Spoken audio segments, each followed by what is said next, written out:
buying real estate right now, you got to look out for some scams out there. And joining me right now is Josh Ribner from Gilmartin McKenzie.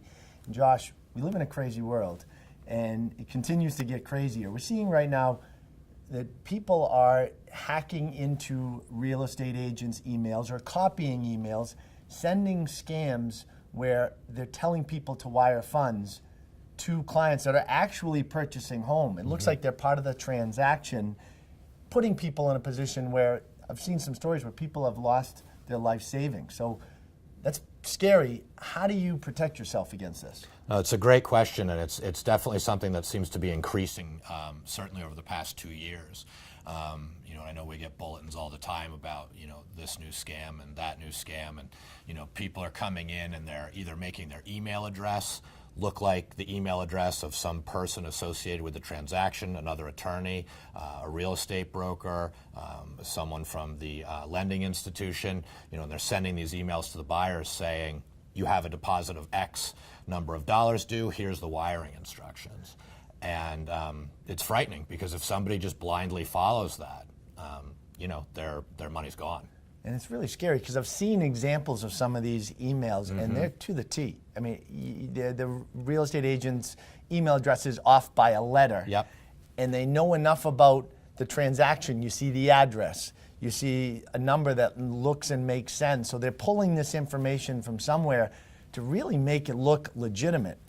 Absolutely, and we've even seen them where they're replicating the signatures, for the person sending the email, all the contact information at the bottom with the emblems and the diagram, images and everything. It's frightening.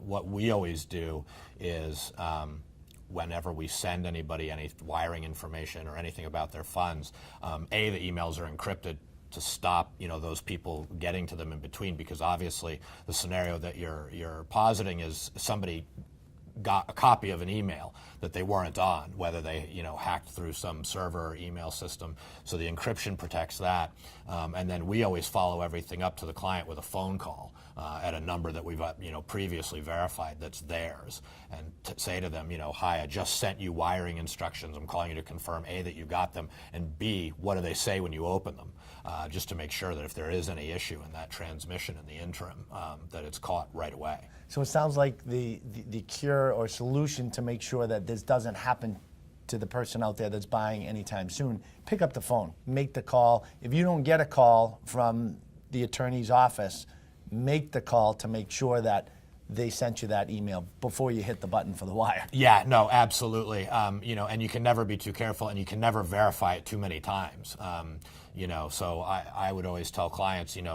verify it, right when I send it to you. And then I've often had clients call me from their bank, just saying, I want to re-verify the information, which is great, because I'd absolutely much rather, go over that information 2 or 3 times, make sure it's right, because if it's wrong, it's a disaster. Yeah, it's worth the extra couple minutes to for make everybody. sure that. Yeah. For everybody.